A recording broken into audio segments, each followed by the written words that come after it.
So I want you to just imagine a classic Hollywood film noir script for a second. Picture the opening scene, Okay, I'm picturing it.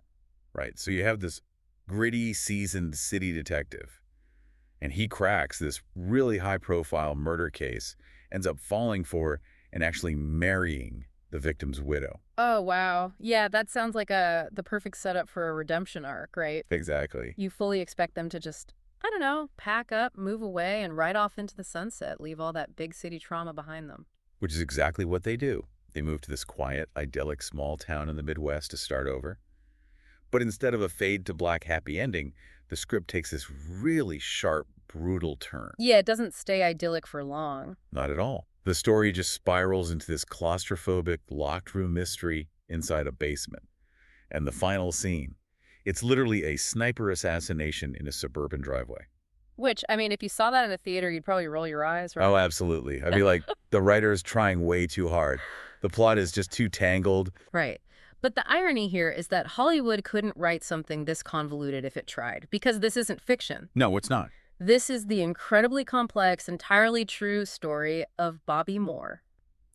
So, welcome to our deep dive into this sprawling investigative true crime saga, So glad you're joining us for this. because our mission today is to untangle this bizarre, decades-spanning web of, well, mistaken identity, tragic coincidences, and vigilante justice. It really is a web. Yeah, and we're going to map out exactly how a single, seemingly unrelated street crime in the 1970s set off a deadly chain reaction, one that ultimately claimed multiple lives.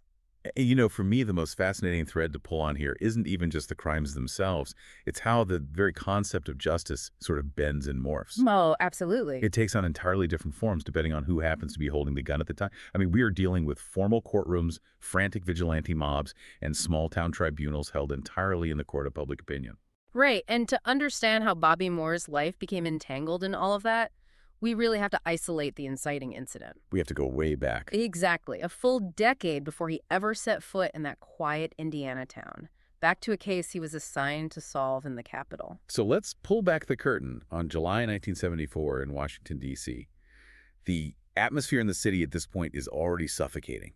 It's the peak of this sweltering summer heat, and the political tension is, it's at a boiling point. Yeah, Watergate is happening. Right. The Watergate scandal has essentially paralyzed the whole government, and President Nixon is about a month away from resigning in disgrace. Paranoia is practically a public utility at this point. It's just a powder keg. And into the steps Bobby Moore, who is a veteran homicide detective for the Metro Police Department. A guy who's seen it all. Right. And he gets a dispatch call that a prominent judge has been shot. So Moore rushes to the hospital and he finds Judge Louis A. Sussler bleeding out. And Judge Seisler is not just some random guy. He is a man with a massive profile. He had been a state judge in Indiana, moved to D.C. to work for a senator on Capitol Hill, and he operated as a lobbyist for the National Rifle Association. That's a heavy resume. Right. So if you are a detective walking into that hospital room in 1974, amid all that political chaos, your mind immediately goes to, a targeted political assassination. Oh, 100%. Any investigator would start looking for a professional hitman. But before Judge Seisler succumbs to his injuries, he actually manages to give Detective Moore a few fragmented but really crucial details. What does he say? Well, he tells him he wasn't ambushed in a dark alley. He was at his father-in-law's house, a man named Samuel Haynes. The judge explains that when he answered a knock at the front door, this group of people tried to violently force their way inside. Wow. Yeah, and when he pushed back, they just opened fire. So Bobby Moore processes the scene, he starts interviewing witnesses, and he uncovers a motive that is far more terrifying than a calculated political hit. Mostly because of how random it is. Exactly. Yeah. Because of the sheer randomness. The motive had absolutely zero to do with politics or the NRA or the judge's career. It was just a case of blind, accidental revenge. Which is where we really see the mechanics of street justice completely derail. Because earlier that same night, a young woman was walking home from a neighborhood bar, and an unknown assailant forced her into a nearby garage and sexually assaulted her. Just awful. And she manages to get home and tells her mother, Mary Harris. Now, Mary does what you're supposed to do. She reports it to the police. Right. But put yourself in Mary's shoes for a second. You are looking at an overwhelmed, under-resourced police force in a city that is teetering on the edge of chaos. She clearly did not believe the authorities were going to move fast enough. So the grief and the rage just take over. Yeah, and she decides to manufacture her own justice. Right, she mobilizes this vigilante group, pulling in her grandson and several of his friends, and the victim manages to identify 2 garages in the neighborhood that vaguely match the description of the crime scene. It's vaguely matched. Yeah. So this mob goes to the first house, they kick down the door, and quickly realize, they have the wrong guy. But they don't stop there. No. They go back to the bar, they fuel up on alcohol, work themselves into a total frenzy, and decide to march on the second house on their list, which just happens to be Samuel Haynes' house. The exact house where Judge Seisler is staying for the night. Exactly. Yeah. So the group crowds onto the porch. Judge Sisler opens the front door, and the mob confronts him. According to the police reports, they scream at him, "We're looking for the guy that raped our sister." Oh, my God. And the judge, who is entirely bewildered by this, tells them they have the wrong house and attempts to slam the door shut. And the mob just unleashes hell. They start firing wildly right through the closed door, striking the judge. I mean, think about the chaotic physics of this event. It's unbelievable. What are the astronomical odds that a vigilante mob, fueled by alcohol and misdirection, randomly selects the front porch of a politically connected judge? It just perfectly illustrates how blind and destructive extrajudicial revenge can be. Totally. So Mary Harris and several members of her crew are eventually tracked down, arrested, and convicted.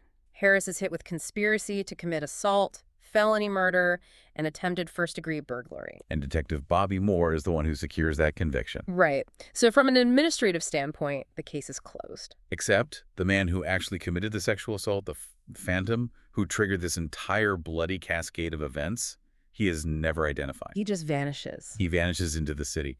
But the psychological fallout of this case permanently alters Bobby Moore's trajectory. Because during the exhaustive investigation into the judge's murder, Bobby spends a significant amount of time interviewing the grieving widow. Barbara Sisler. Exactly. Barbara. And the detective and the widow form this intense emotional bond. I mean, it is a classic trauma response, right? They are navigating this horrific, highly publicized tragedy together. And 3 years after the judge's murder, Bobby and Barbara actually get married, which is wild. And for a while, it seems like they are going to make it. By 1984, Bobby has put in his time. He retires from the D.C. police force, and the couple decides to leave the East Coast entirely. Time for a fresh start. Right. They move back to Fremont, Indiana, which is this quiet community where Barbara's adult children live. And Bobby arrives in Fremont with this larger-than-life aura. He is quickly appointed as the town marshal. To the local deputies, he is this seasoned, big city hero who has navigated the darkest corners of human nature and survived it all. Yeah, he gives off the impression of this laid-back lawman who just wants to enjoy a slower pace of life. But if you look at the psychological mechanics of that transition... It's a recipe for disaster. Absolutely. You take a homicide detective whose brain has been wired for adrenaline, high-stakes investigations, and urban chaos for decades, and you drop him into an idyllic rural town where the biggest crisis is, like, a noise complaint. The friction of that adjustment is massive. And Bobby was masking that friction heavily, because behind closed doors, that heroic facade completely crumbled. Yeah, the investigative sources reveal a very dark reality here. Bobby was battling severe alcohol use disorder, a condition that just rapidly deteriorated after the move to Indiana. And the marriage takes a huge hit. Oh, it devolves into a highly volatile, toxic environment. The fighting is constant. Barbara even pulls her daughter aside at one point and confides that she strongly suspects Bobby is having an affair. And by late 1987, their living arrangement is practically a psychological experiment in torture. It's so bizarre. They're technically cohabitating, but they have completely cordoned off the house. Barbara claims the main floor. Bobby moves into a self-contained, finished apartment in the basement. Right. It has its own kitchen, a separate entrance. Even a separate phone line. And he is actually paying his wife rent to live beneath her. Wow. Yeah. And in a small town where everyone watches everyone else, they finally file for a deeply bitter, contested divorce. I mean, you can just visualize the tension. It is a pressure cooker with a welded shut release valve. You have 2 people who know exactly how to hurt each other, trapped under the same roof, legally adversarial but physically adjacent. Exactly. It was never a question of if this arrangement would end violently, but when. And that explosion happens on the night of February 26, 1988. Just 3 days before a judge's gavel is set to finalize their divorce. 3 days. At 10:41 p.m., Bobby Moore dials 911. Police cruisers arrive 5 minutes later. They rush down the stairs and they find Barbara Seisler shot dead in the basement. And Bobby, the veteran homicide detective, is the one holding the gun. And Bobby immediately provides his statement, and he's very precise about it. He tells the responding officers he was in his basement kitchen talking on the phone when Barbara began violently pounding on his door from the hallway. Okay. He says he hung up, opened the door, and found her in an absolute rage, screaming that he was having an affair with whoever was just on the phone. So he paints a picture of a woman entirely out of control. He claims she swept a stack of papers off his counter and hurled his phone at him. He says he retreated into his bedroom to de-escalate, trying to pull the door shut behind him to lock her out. And this is where Bobby's physical description of the struggle becomes really critical. Yeah, the physics of it. Right. He claims Barbara was pushing against the bedroom door from the hallway with such incredible force that as he pushed back from the inside, the door literally splintered and broke off its hinges. Which is crazy to picture. He says she then surged into his bedroom, brandishing a cocked pistol in her right hand. He shouted at her to drop it. She kept advancing, so he grabbed his own service weapon off a shelf and fired a single shot in self-defense. Okay, I want to pause here and really scrutinize the physics of Bobby's story, because the mechanics of that struggle are incredibly suspicious to me. How so? Think about a solid wood door. If Bobby is bracing against it from the inside, and Barbara is shoving from the outside, and the door suddenly breaks off its hinges, the sudden release of all that kinetic energy means both of them should stumble or fall. Oh, that's a great point. How does a woman in her late 50s instantly recover her balance from a collapsing door to charge into a room with a perfectly aimed, heavy revolver? Yeah, the biomechanics just don't align with his narrative at all. But beyond the physics, Bobby had a massive problem he wasn't aware of when he gave that statement. He didn't know someone was listening to the entire event. Exactly. Remember those separate phone lines you mentioned? The receiver at the bottom of the basement stairs was left off the hook. And on the other end of that line was Barbara's daughter, Barbara Shuford. The ear witness. Right. Barbara Shuford told investigators she was on the phone with her mother when the altercation began. She heard the argument escalate. She clearly heard her mother demand that Bobby admit to the affair. Wow. She heard Bobby scream profanities and tell her mother to shut up. And then she heard the gunshot. And the daughter's adamant about 3 key details. 1, she never heard the loud, chaotic splintering of a door breaking off its hinges. 2, she never heard Bobby yell anything resembling, "Put the gun down." And the third. 3, she knew for a fact her mother kept her pistol locked in a closet upstairs. She never heard her mother leave the basement to retrieve that weapon during the fight. So investigators are looking at 2 entirely incompatible realities here. Bobby claims a violent home invasion requiring lethal self-defense. The daughter claims a sudden execution. Total opposite stories. And when witness testimony conflicts this drastically, investigators have to rely on the physical forensics to break the tie. But the physical evidence in this case doesn't clarify anything. In fact, if you look at the crime scene photos, it feels like a puzzle where the pieces were just forced together. What do you mean? Well, Bobby stated Barbara was well inside his bedroom advancing on him when he pulled the trigger. And sure enough, investigators found blood spatter from the exit wound on the wall inside his bedroom. Okay, so that matches up. However, Barbara's body was not in the bedroom. Wait, really? No. She was found lying dead in the hallway outside the bedroom with the gun she was allegedly holding resting perfectly next to her right hand. The geometry is impossible. How does a person get shot inside a room but end up dead out in the hallway with the weapon neatly placed beside them? Exactly. And a veteran detective like Bobby Moore would know that blood spatter tells the true story of positioning. Yeah, the police actually tried to hypothesize a scenario where the impact of the bullet caused her to stagger backward out the doorway, hit the hallway wall, and collapse. Did that hold up? Not at all. The gun destroyed that theory. Because if she took a fatal shot to the chest, staggered multiple steps, and fell hard into the hallway, her muscles would have lost tension. She would have dropped it. She would have dropped that heavy revolver mid-stagger. It should not have landed in a picture-perfect grip position right next to her hand. Which brings us right to the staging theory. If you are a seasoned DC homicide detective in the 1980s, you know exactly how crime scenes are processed. You know every trick in the book. You know how to position a body. You know you need a weapon on the victim to claim self-defense. And you know to wipe your own prints off that secondary weapon before placing it near her hand. And that leads to the most baffling forensic anomaly in this entire investigation. the fingerprints. Right, because the daughter immediately told police that Barbara had recently undergone surgery for carpal tunnel syndrome in her right hand. She argued her mother physically lacked the grip strength to hold, let alone aim, at that heavy revolver. But the medical examiners evaluated her records and determined that, well, despite the carpal tunnel, she likely could have held a gun of that weight if she was fueled by adrenaline. Okay, fair enough. But the real shock came from the crime lab. When technicians dusted the revolver Barbara was supposedly holding, they found absolutely nothing. Nothing at all. It was wiped completely clean. There was not a single fingerprint, partial print, or even a smudge belonging to Barbara on that weapon. My immediate reaction to that, and honestly probably the reaction of anyone listening, is that Bobby wiped the gun clean before dropping it next to her hand. He staged it, but he made a mistake and wiped her prints off too. It is the most logical conclusion. Until Barbara's doctors presented this stunning piece of medical evidence.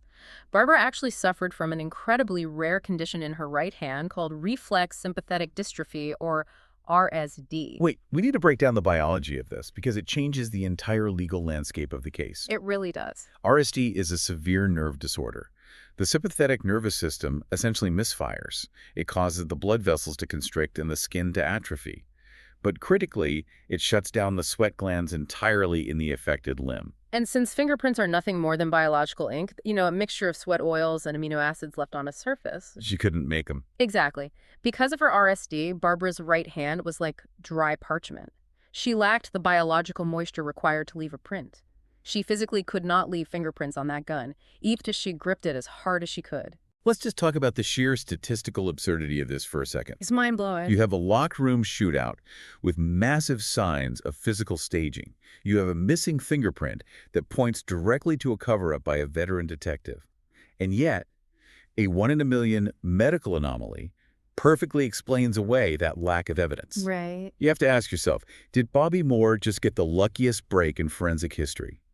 Or did a master investigator know about his wife's medical condition and use it to deliberately exploit the boundaries of reasonable doubt? And that is the exact dilemma the special prosecutor faced. When the legal system evaluates a self-defense claim, the burden of proof is incredibly high to disprove it. Because you have to prove he wasn't acting in self-defense. Right. And the prosecutor conducted acoustic sound tests in the basement and concluded it was theoretically possible the daughter, listening on an old 1980s landline, might not have heard a door splinter or a gun being retrieved.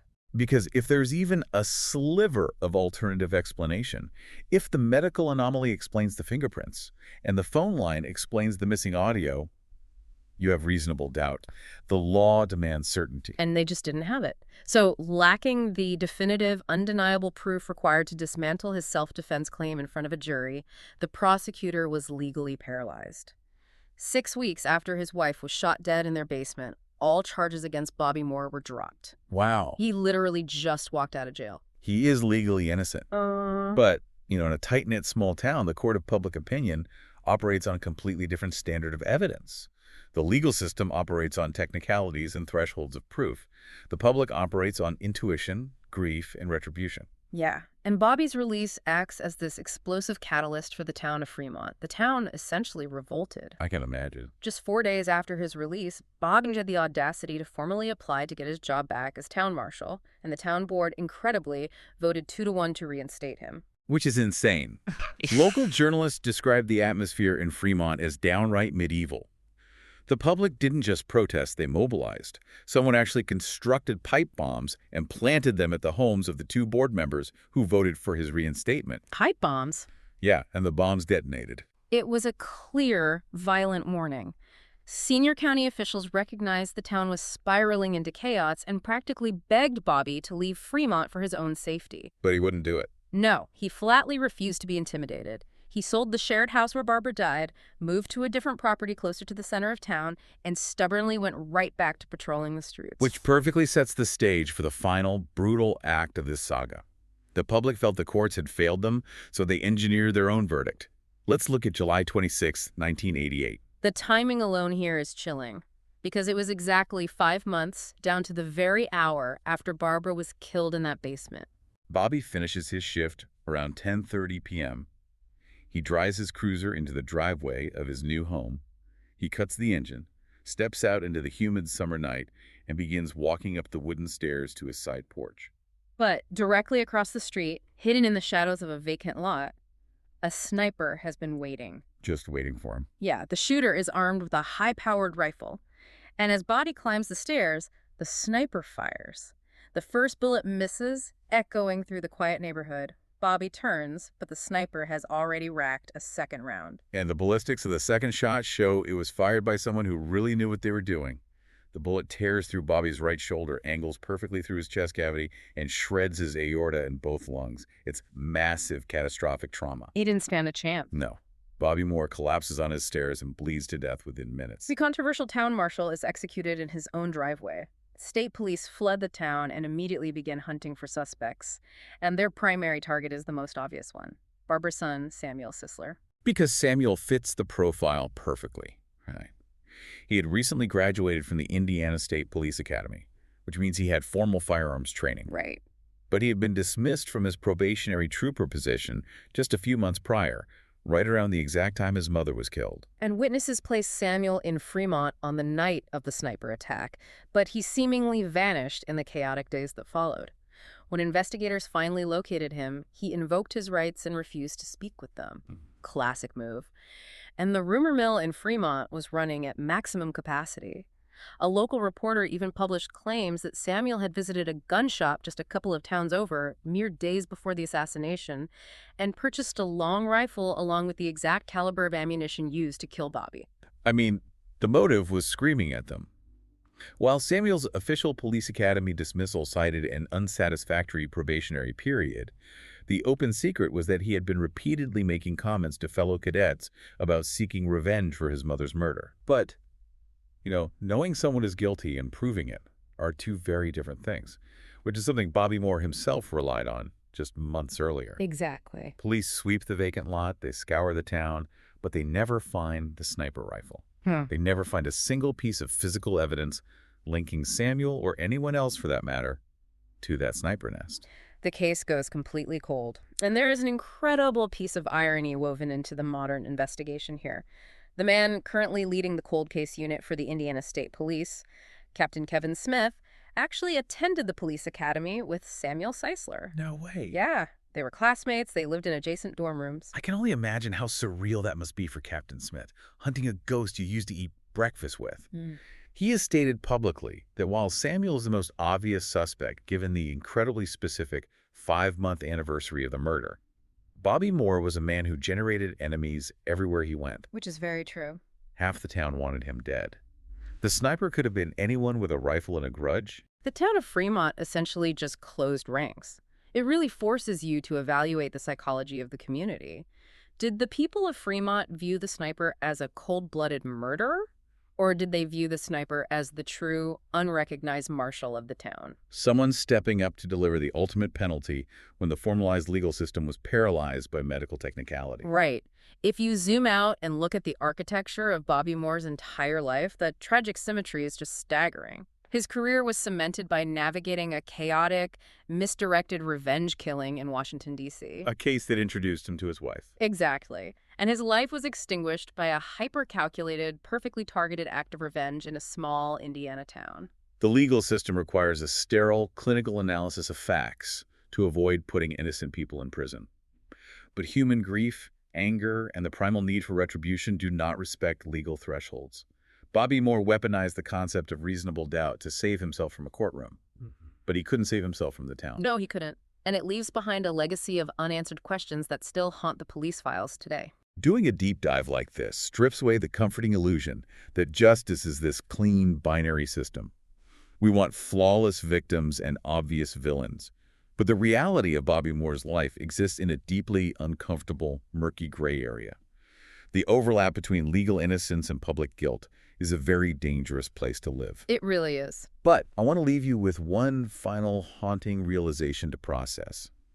We've spent this entire deep dive analyzing the psychology of Bobby, Barbara, and the sniper. But what if the true architect of this multi-decade tragedy is the one person whose name we don't even know? The assailant. Exactly. Think all the way back to the sweltering heat of D.C. in 1974. The unnamed man who pulled Mary Harris's daughter into that garage and sexually assaulted her was never identified. He was never arrested. But imagine if he had been. Yeah, everything would be different. If the police had caught him that night, Mary Harris would never have felt the need to form a vigilante mob. That mob would never have marched onto the wrong porch. Judge Seisler would never have opened his front door into a hail of bullets. Bobby Moore would never have been assigned the homicide. He would never have met the grieving widow. And neither he nor Barbara would have bled to death in a quiet Midwestern town 14 years later. When you trace the bloodlines of this story all the way back to their roots, the entire sprawling, deadly web was spun around a phantom.